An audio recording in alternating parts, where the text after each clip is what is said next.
It's all love. Yeah, that's what it is. It's all love.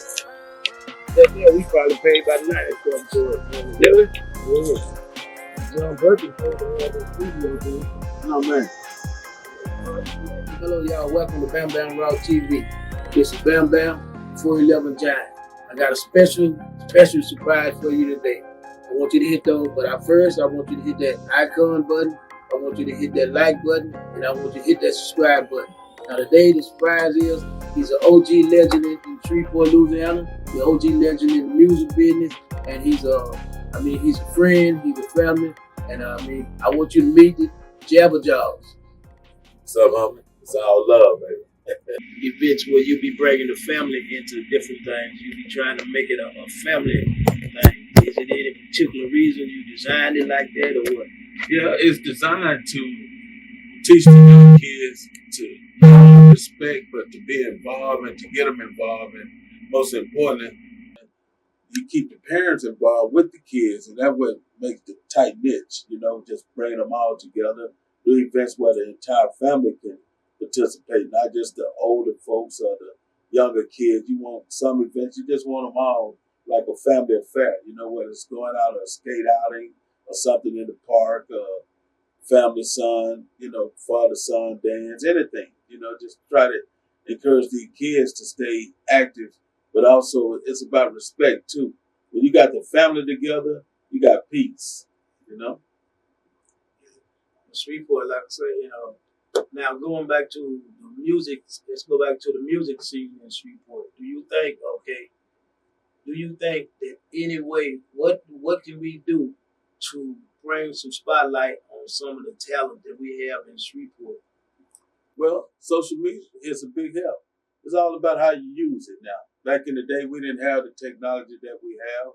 If you utilize social media the way it's supposed to be used, the way it's really designed for, you can bring the spotlight to yourself. Now you have so many big stars, big celebrities that make it off of social media. They're not waiting on radio or waiting on someone to discover them. They'll discover themselves by posting their talents on the social media, and people start liking it, sharing it, and before you know it, they're a household name. We just got to keep on keeping on and don't give up. I remember when you worked back at the radio station, it was like the radio station basically was a part of the family. That's right. We used to kick it. I remember I used to come up there, you yeah. DJ Dale, all them Don Gills, all them. Yeah, that's what It was more. It seemed like a touchable thing, a tangible thing. Exactly. It wasn't just all corporate co-operative. But anyway, also I'd like to ask you about as in the music scene in Shreveport, and a lot of these different people trying to do different things, and you have what you would call the gatekeepers. Mm-hmm. Do the gatekeepers? Do you believe that there's such thing as the gatekeepers of the music, not just in Shreveport, but in other areas? That hey, you can't get this did unless you go through the gatekeeper. Yeah, true story, and that is what it is. It's not what you know, it's who you know. And a lot of times people get in positions and versus whether you got good talent, raw talent, and knowing you better than someone else, most people are gonna reach out to grab their people. That's why they call them gatekeepers, because you can have all the talent in the world, and we're all guilty of it. You see what I'm saying? You're gonna look out for yours, and knowing all along that there's someone out there just as better, but you try to put your people in that position. But a lot of times you can't really blame the gatekeepers, because like I said, with the technology today, you promote yourself. Back in the day, yeah, that's definitely true. But now, man, with the social media, you can get out there and do what you do. People are going to try to stop you and block you, but faith and determination always win. You know what I mean? And you just got to know that you who you are, and go forward with it, and don't let people stop you. Don't let the gatekeeper stop you. So with this technology, you can actually bypass the gatekeeper. So that shouldn't be an excuse to use. Yeah, exactly. Just got to put in the work, man. Yeah, you got to put the footwork down. Yeah, and you got to know it. Like I said, faith and determination. God first, and be determined by putting in the work. We all get doors closed. We all get people not believing in you. But as long as you believe in yourself and continue to go forward to knowing God got it, it's going to work out fine. And do you think the lack of knowledge with a lot of the youngsters and a lot of people, lack of knowledge of the rich history that Shreveport has had for being involved with some of the biggest legends, or even being associated with, back in the days, B.B. King used to come here, Sam Cooke, you remember Sam? Everybody. They said he basically, that song that he made, that time, there's going to be a change. Yeah, change gonna come. Change gonna come. They said he had, his story said that he had got locked up in the jail, city jail down here. Then when he got out, because when he got out, that's the reason that he had wrote on that song. That was based on that. But also, I remember B.B. King used to come through, Ledbetter, Everybody. all used to come down there in the Shreveport area. So if people got in that bottle. And when people, I think, when people start themselves out at a low denominator, they only look to excel. They satisfied to excel a little. It's just like a person, and if a person would have identify themselves as coming from a slave, they would be happy to say, "Hey, I got a car. I remember my ancestors didn't have no car, didn't have no house, didn't have nothing. They satisfied just have this car, sleep in and drive in or whatever. But if they was to trace their history all the way back, this car wouldn't be sufficient, because they would realize that they come from kings and queens. Coming from kings and queens, your expectations should be high. So I think, therefore, where we start our heritage from is very important, the way that we look at ourselves. Like me, I start my heritage from a daddy who was a hoodlum or a drunk, opposed to going back to my grandfather, some of my hard-working grandfather, my hard-working ancestors and stuff. So if I choose to start with my father, and I'm taking on that stigma, and I'm satisfied with little, opposed to wanting more. And I think that's something that we run into. We always say about being discovered in Shreveport. Hey, we the one finna open Shreveport up. Shreveport, we the one finna put Shreveport in the spotlight. Shreveport been put in the spotlight many times. There's Johnny Cochran, all them different people, Bradshaw, all these different, so many people come from there, and I think we underestimate ourselves by not putting our full potential into whatever we're gonna do. Put our full potential into it, knowing that somebody made it right out the same spot. This ain't no hard thing to do. It ain't as hard as you make it. It's been done several times. Too many times to count. Exactly. It's a lot of celebrities, a lot of athletes, a lot of professional people come right out of Shreveport, Louisiana. Right out of here. From law enforcement on, Exactly. So I mean, that's something that I would like to put out here. And also, what do you think that we could do with some of the things that are going on in our community, with talking to the children and trying to help make them aware of what they are, the senseless violence and certain things is doing, not just doing to the individual that it's happening to, but it's doing to them. Me, myself, a man who spent 28 years in federal penitentiary. I personally know that, you know what I'm saying? So I like to know how people like me and you can get together, and people like you and other people who have been through this here, how can you take us and use our voice and try to help get them to understand. We're not trying to make you do nothing, trying to get on you, get down, get back. We trying to help, because when I don't do nothing, I tell people right now. That's why when I was in jail, and I realized I had to love my brother, and I had to forgive my brother, and then realizing that, I realized that anytime things have been done out of hate, they come back and bite you. Mm-hmm. If you want to do something, you got to do it out of love. That's right. I don't want to stop you cheering for you because I hate them. I want to stop them from shooting because I love them, and I don't want them to go to prison like I did. I don't want somebody mom crying over the loss going on. And that's my reason. So I would like to know do you have any programs or any ideas in which that you're working on to try to make these kind of things happen? Yeah, it's go to the parents. We got to get the parents involved to get the kids involved. And that's where a lot of people go wrong at. It's one thing to get the kids involved. Kids will get involved with a whole lot of things, but we don't offer them anything because the parents are too busy working, not taking out the proper time to be there for the kids. We don't have enough family events that, well, the parents can actually attend because they're so busy working. And item mine is the Devil Play Shop. We got to get the parents, grandparents, kids, everybody involved. We got to start doing more family-oriented events, not to just allowing the kids to just wander off and do whatever they want to do because you're doing your thing. We got to start bringing it back together. When we were growing up, we had a lot of family events. It was about the neighborhood, even if it was just a block party, auntie there, uncle there, cousins, everybody. And we've gotten away from that. You know, nowadays, just keeping it real, a lot of kids are raising kids. And the respect level is not there. The laws have changed, not to necessarily help everyone, but it's to hinder us as well. Because nowadays, you whoop your child, they're trying to take your child from you and put you in jail. When we grew up, you could whoop that child at the school. In the disciplinary, it changed everything. It's the mentality of the kids. And like I said, with all the technology, the kids are so smart nowadays, and one thing they do learn is the laws. They know what you can and cannot do.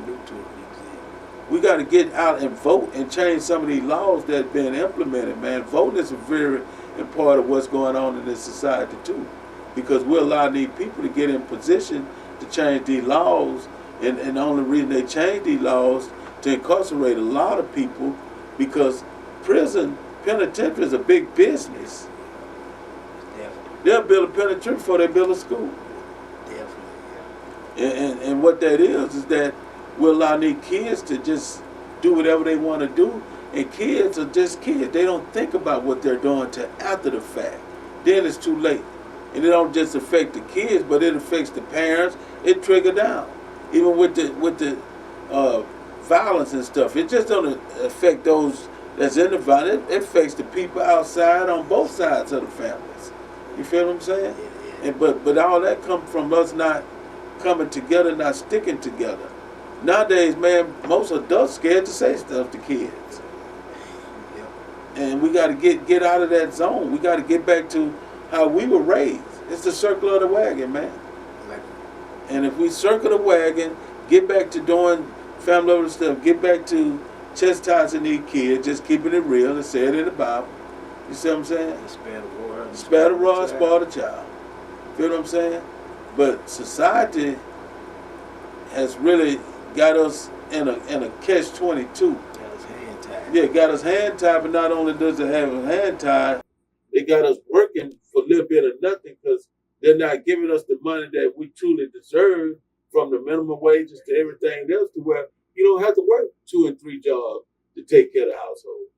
You see what I'm saying? When we were growing up, our parents probably had 1 job and a side hustle.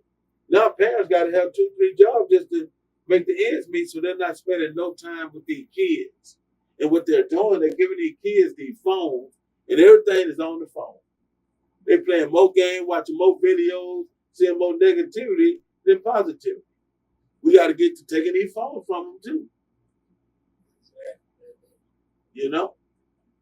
So we can go on, but we're all at fault. But most important, we can't give up on them, man.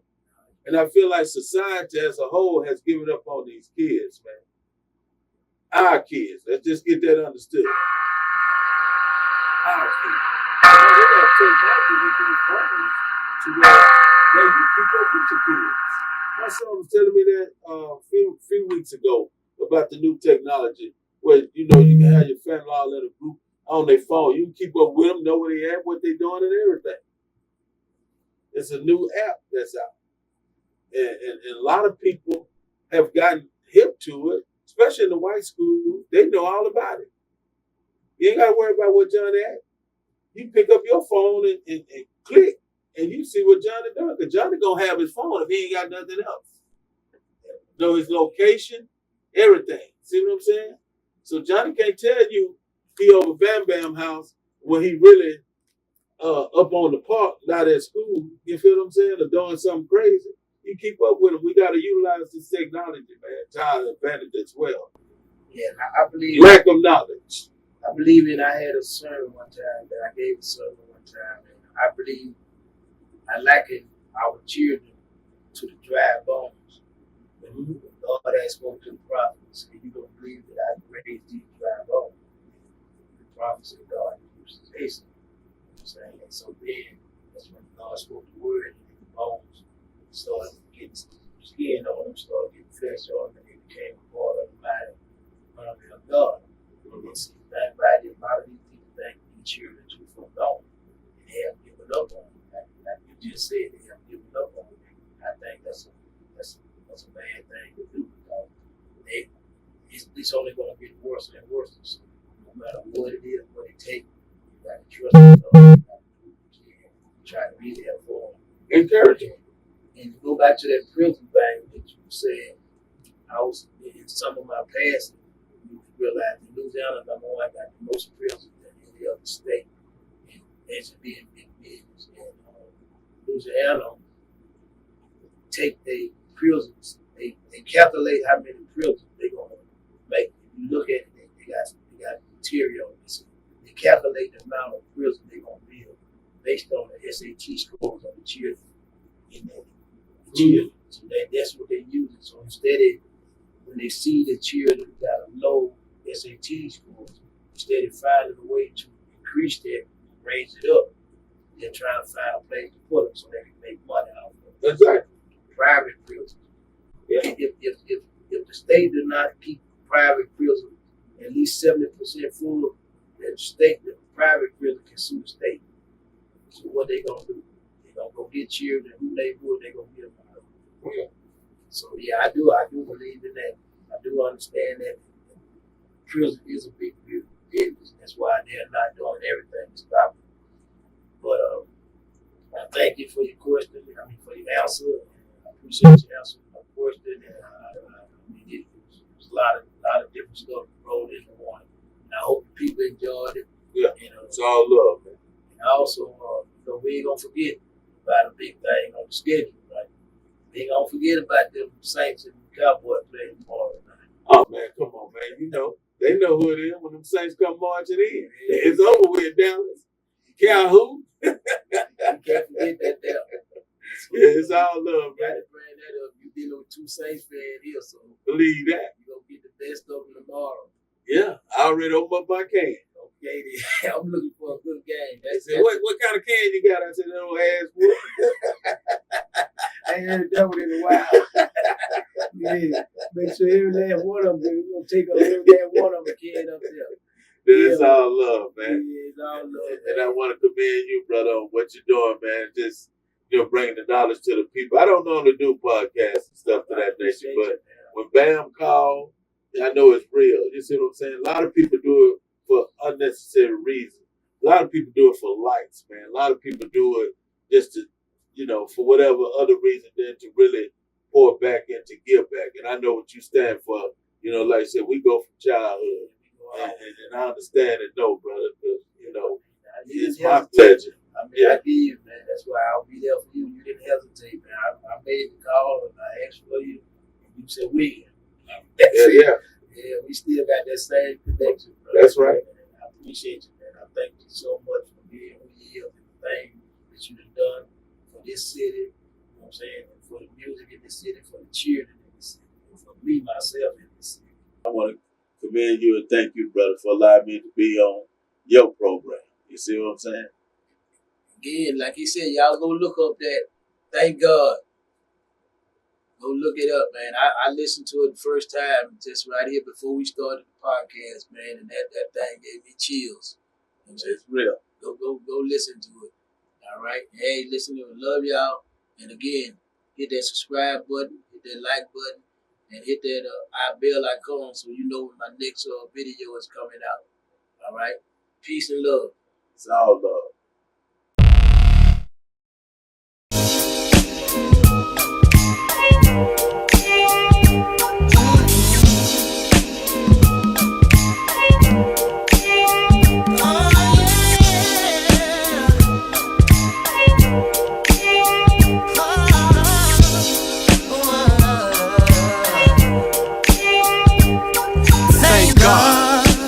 Every day for the things he give, no one can take away. I thank God for watching over you and me, so we can be what we wanna be. You thank God before you go to sleep. Repent of your sin and your soul he'll keep. Thank God. That's the name of my rap. And if you love the Lord, get a Lord to hand clap. See, God gave me talent to rock the mic. Roughly about 35 years, somewhere in that neighborhood. Started right here in Shreveport. When I first got in radio, they hired me to do the marketing and promotion because I already created a name in the street. Doing the YMCA, the block parties, the hood stuff that nobody would do. I touched every hood. And that's how I started. I didn't go looking for radio. Radio came looking for me. I created my identity even before I got into radio. Rocking the YMCA on Hearn Avenue. Western Men's Club, all the hoods, block parties. We used to set up block parties. Just get with the key people in the neighborhoods and say, hey, let's do this. And everybody was coming in. We used to go get permits from the city so they wouldn't stop us from doing it. See what I'm saying? Once you get a permit and the residents in that neighborhood sign off on it, you don't need 51% of the neighbors to say, let's do it. So we used to have the parents sign off on it. They used to bring out the little barricades, little cones, not cones, but the little yellow deals that block off the road. We went from hood to hood, block to block. Roughly, probably about 10 years. Yeah, I started back in 80. It is 2024. We still holding it down.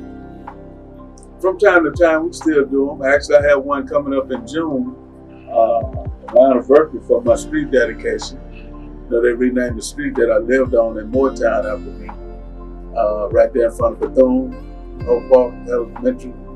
Yeah, by the graveyard. Yeah.